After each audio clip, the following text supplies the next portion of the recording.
What's going on, ladies and gentlemen? Randy here from rtsmobile.com, bringing you a quick video today. Not me, but the Warhammer Chaos and Conquest developers hosted a developer chat today in their Discord, and they divulged a ton of information to us. Some of the information that I'm going to go over in this video is regarding the combat mechanics in this game. This is the information you need to know if you want to win your fights. If you want to know why certain troops are dying first, what troops to send to destroy your enemies, and then also just the basics that it's game changing. It is freaking game changing. So thank you so much to these developers for the information they gave us. So we're going to go ahead and just jump right to the guide that I posted. And again, these are quotes from the developers. Okay, went right to rtsmobile.com, which you can also do. We're going to just scroll down here to my recent posts. You can see we've got a dozen or so Warhammer guides posted, all for free. We're going to hit the combat and battle mechanics. Okay, and this is exciting. This is some of this info I've been doing some private testing, trying to figure out the mechanics, and this confirmed a bunch of stuff that I've already figured out, and it also taught me a bunch of new stuff that I had not stumbled on yet. So the first things first, right? Combat and battle mechanics for Warhammer Chaos and Conquest. Let's get excited! Yeah, here we go. Here it is. Okay, again, Seaburn, thank you so much, the developer for Warhammer Chaos and Conquest.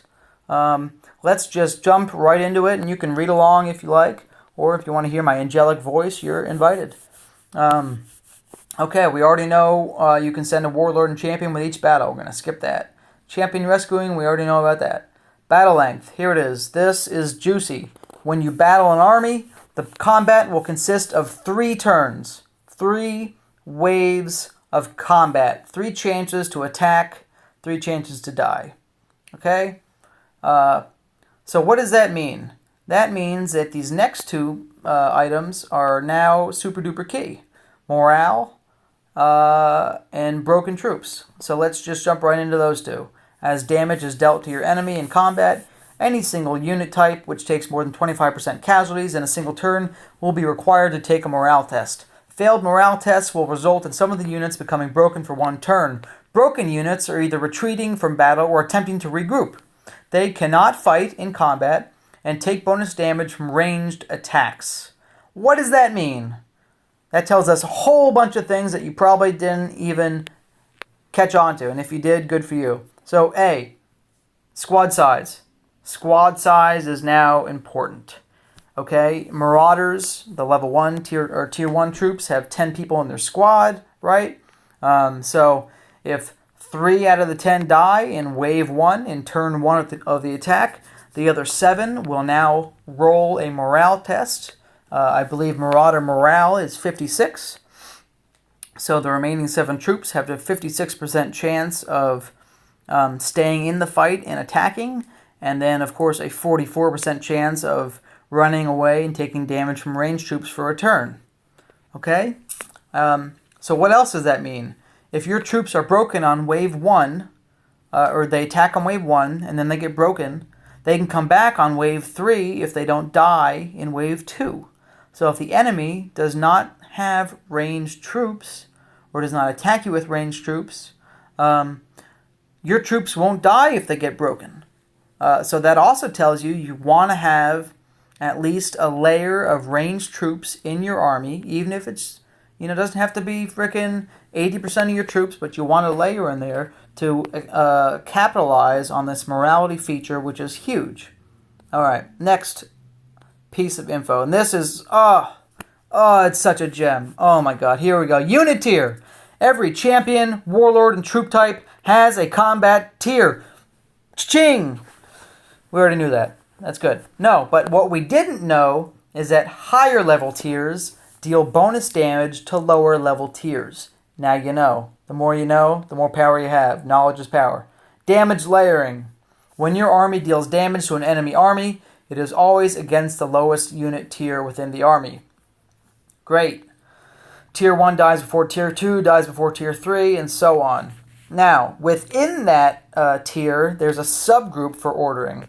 So that means Tier 1 defenses die before melee, die before range, die before broken troops. After Tier 1, you go to Tier 2, defense, melee, range, broken, and there's a pattern. I'm sure you picked up on that. Okay, next, defenses. In an attack which targets a fortress with defenses, the defense will attack in every turn in which they survive. Well, we already know a couple things, so this is, again, a little bit between the lines stuff. We already know from Seaburn's above post that within each damage tier here, defenses take damage first. What else do we know? From your rituals, you can salvage defenses. You can salvage up to 80% of your defenses per turn.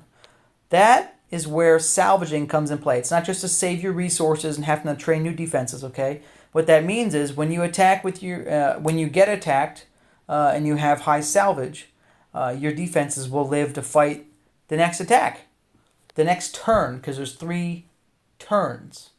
Okay, that's huge. That could be triple damage from your defenses versus 0 salvage. On to the next. Here it is. Melee and ranged. All troops have a preferred attack type, be it ranged or melee, and this is visible in their profile. If at any combat tier your army has no defense or melee troops, then your ranged troops at this tier must use their melee stats because they'll be locked to melee combat. So what does that mean? That means that if you don't send melee troops, your ranged troops are now melee fighters, which nobody likes. So don't just send a march of hail cannons, right? You need to send some chaos ogres or war beasts, whatever. You need to send something in to soak to take the brunt of the hit, because you did see that the melee troops take damage first. Unit stats, blah, blah, blah. Battle reports, great. We saw the summary of the 3. Wonderful. Preventing attacks and scouts. Put on a bubble. Put on your frickin' deceptive shroud. This is cool, if you didn't know this. Teleporting, we'll scroll to the bottom here. Sorry to jump around. Teleporting will result in any incoming attacking, scouting, or warband march to instantly resolve. That doesn't mean you teleport and you get away from the attack. That means you teleport and you get attacked. You need to remember that, okay? Do not teleport to get out of an incoming attack. You need to bubble or jump in that cave, baby. Or take the hit. I don't do much bubbling. I take the hit, so I recommend that. How are we doing on time? 8 minutes in. Hopefully I'm being entertaining enough and you have not clicked next to watch some My Little Pony shit. Okay. What I also want to talk about, and I believe they answered that here, battle length. I skipped over this little portion. The army that begins combat will always fight first. Now this is some more between the line stuff, and this is actually based on my own testing. I've been doing significant testing over the past week, and I'm going to divulge some info to you. If you attack with an equal army to the one that's defending, and let's say you have equal bonuses, you all have 100% damage, you all have whatever, right? The guy's got no defense. Let's just say you're sending 50,000 troops, Tier 2, against his 50,000 Tier 2 troops. You're going to win by a landslide because you deal damage first. The attacker deals damage first. Now, what does that mean? That means you're going to be dealing damage to his troops. His troops are going to be diminishing and or becoming broken before they even hit you back, right? Before they even retaliate in that turn, you hit first. And that's very important. So even if your opponent has that 40% bonus defense, ritual, it still benefits the attacker to attack first. So definitely be the one who starts the fight. I just want to scroll through this with my face in the middle of the screen because I think it's kind of funny. But thanks for watching. I'll keep this short. I don't want to go into 10 minutes here. Jump to rtsmobile.com, ladies and gentlemen. Make an account. Come join our other 2,000 members. You don't have to make an account. You can read all the guides for free. Whatever you want. Thanks for watching. Love you long time. And feel free to comment if you have any questions. Thanks. Bye.